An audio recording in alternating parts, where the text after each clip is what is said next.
Maroc-Israël, El Othmani ne compte pas rencontrer Yaïr Lapid. Sahara, Tebboune propose d'accueillir des pourparlers entre le Maroc et le Polisario.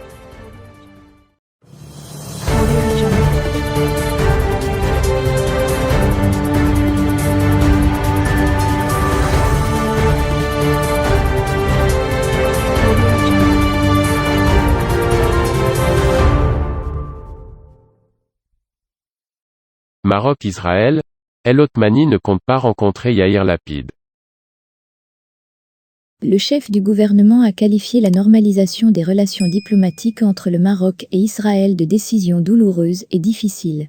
Dans une interview diffusée, samedi soir, sur la chaîne Al Arabi, Saad Eddine El Othmani a ajouté que l'intérêt national reste avant toute considération, rappelant que le roi Mohamed VI a souligné, lors de son entretien avec le président palestinien Mahmoud Abbas, que le Maroc ne changera pas ses positions sur la cause palestinienne et la lutte du peuple palestinien. El Othmani a par ailleurs répondu à une question concernant la possibilité de sa rencontre avec le ministre israélien des Affaires étrangères Yaïr Lapid, qui s'apprête à se rendre au Maroc cette semaine. Ce n'est pas dans le programme que je le rencontre, tranche-t-il, en rappelant avoir exprimé sa position sur les violations israéliennes des droits du peuple palestinien, en particulier les récentes violations à la mosquée Al-Aqsa, à Al-Quds, et dans le quartier Sheikh Jarrah. Le chef du gouvernement a souligné que les positions officielles et populaires du Maroc à tous les niveaux sont contre la judaïsation d'Al-Quds et la modification de ses caractéristiques. La position du Maroc est très claire et consiste à soutenir la résistance du peuple palestinien. Le Maroc continuera à soutenir le peuple palestinien avec tout ce qu'il peut diplomatiquement, politiquement et sur le terrain, a encore affirmé Saad Eddine El Othmani, en annonçant que l'appui se fera à tous les niveaux, financièrement, dans la construction, dans l'éducation et dans la santé.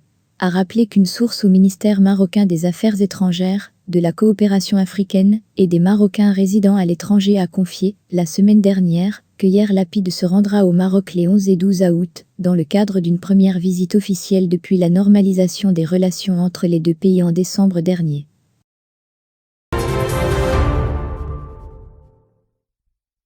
Sahara, Tebboune propose d'accueillir des pourparlers entre le Maroc et le Polisario. Refusant tout commentaire au sujet du discours du roi Mohamed VI, appelant à l'apaisement, le président algérien, Abdelmajid Tebboune, s'est toutefois permis de proposer d'organiser une rencontre en Algérie entre le Maroc et le Polisario dans une interview accordée à des médias publics. La réaction officielle de la présidence algérienne au discours du roi s'est fait attendre. Ce dimanche 8 août, le président algérien s'est enfin prononcé pour ne pas dire grand-chose devant les journalistes de l'établissement public de télévision. Le président algérien a été expéditif, indique TSA, relevant qu'il n'a même pas abordé le discours prononcé par Mohamed VI, le 31 juillet lors de la fête du trône, où il a longuement évoqué l'Algérie. Au lieu de cela, Tebboune est longuement revenu sur la récente crise entre Alger et Rabat autour des revendications du peuple kabyle. Pour le moment, il n'y a pas de réponse au discours du roi de Maroc, car rappelons un diplomate marocain avait, dernièrement, tenu les propos dangereux à l'égard de l'Algérie. Nous avons rappelé notre ambassadeur à Rabat et demandé les explications au Maroc, mais il n'y a pas eu de réponse de leur part sur ce sujet, a déclaré le président algérien, cité par les médias locaux. Toutefois, le président algérien n'a pas manqué d'évoquer le dossier du Sahara, proposant d'accueillir une rencontre entre les deux parties, le Maroc et le Polisario, afin de trouver une solution à ce conflit. Pour rappel, le roi Mohamed VI a consacré la majeure partie du discours du trône à l'Algérie, appelant de ses vœux à la réouverture des frontières entre les deux pays. Entre deux pays voisins et deux peuples frères, l'état normal des choses, c'est notre conviction intime, est que les frontières soient et demeurent ouvertes, a-t-il affirmé. En effet, leur fermeture heurte un droit naturel et un principe juridique authentique, consacré par les instruments internationaux, notamment le traité de Marrakech, texte fondateur de l'Union du Maghreb arabe, qui prévoit la libre circulation des personnes, des services, des marchandises et des capitaux entre les pays constitutifs de l'espace maghrébin. Je n'ai eu de cesse, depuis 2008, de clamer haut et fort cette idée, et de la réaffirmer à maintes reprises, et en diverses occasions, a ajouté le souverain, tout en rappelant que ni le président Tebboune, ni le roi Mohamed VI ni même Bouteflika, ne sont à l'origine de la fermeture de ces frontières. Mais comme on pouvait s'y attendre, la main tendue du roi Mohamed VI à l'égard de l'Algérie n'a pas trouvé d'écho du côté du palais d'Al-Mouradia.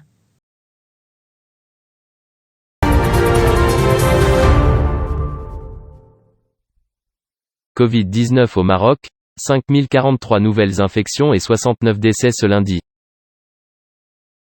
Jusqu'à 15 h ce lundi, 5043 cas du nouveau coronavirus ont été enregistrés au Maroc, sur 18 852 tests réalisés, portant à 701 325 le nombre de personnes infectées depuis le début de cette pandémie. De plus, 15 342 370 personnes ont reçu la première dose du vaccin contre la Covid-19, alors que 11 069 848 personnes ont reçu la deuxième. Le Maroc a enregistré 5021 nouvelles guérisons, portant à 617 411 le nombre total, avec un taux de rémission de 88%. En revanche, 69 nouveaux décès sont à déplorer entre vendredi et samedi, portant à 10 404 le nombre de personnes décédées à cause du Covid-19 au Maroc et le taux de létalité à 1,5%. Il s'agit de 15 décès enregistrés à Casablanca Setat, 15 à Souss Massa, 10 à Marrakech Safi, 6 à Rabat Salé Kenitra, 6 dans l'Oriental, 4 à Fès Meknes, 4 à Tanger Tétouan Al Hoceima, 3 à Draa Tafilalet et 2 à Laïyoun Sakia El Anra. Le Maroc compte désormais 73 510 cas actifs sous traitement. 1671 patients restent dans un état critique, dont 292 nouveaux cas lors des dernières 24 heures, alors que 46 sont sous intubation. Le taux d'occupation des lits de réanimation atteint 46,6%. Quant à la répartition géographique des infections de ces dernières 24 heures, Rabat Salé Kenitra arrive en tête, avec 1129 cas, 246 à Salé, 212 à Rabat, 211 à Skirat Temara, 192 à Kemisot, 166 à Kenitra, 78 à Sidi Kassem et 24 à Sidi Slimane. Vient ensuite Souss Massa, avec 883 infections. 437 à Agadir Ida ou Tanan, 170 à Indganet Meloul, 123 à Tiznit, 82 à Taroudante, 62 à Ktoukaet Ba'a et 9 à Tata. Marrakech Safi suit avec 820 cas, 447 à Marrakech, 88 à Kelaad et Sragna, 72 à Essaouira, 71 à Safi, 65 à Chichawa, 43 à Ramena, 29 à Youssoufia et 5 à Alaouz. De plus, 645 infections ont été recensées à Casablanca Setat, 482 à Casablanca, 56 à Noisseur, 74 à Bereshid, 16 à El Jadida, 9 à Mohamedia, 3 à Setat, 3 à Mediouna et 2 à Ben Slimane. Tanger Tétouan Al Hoceima a enregistré, pour sa part, 414 cas, 125 à Tanger à Silla, 115 à Mdik Fnidek, 96 à Tétouan, 59 à Chefchaouen, 12 à Larache, 5 à Ouazan et 2 à Al Hoceima. L'Oriental a recensé, de son côté, 313 nouvelles infections, 103 à Oujda Angad, 80 à Nador, 45 à Driouche, 40 à Taourirt, 17 Jurada, 14 à Berkane et 14 à Fidi.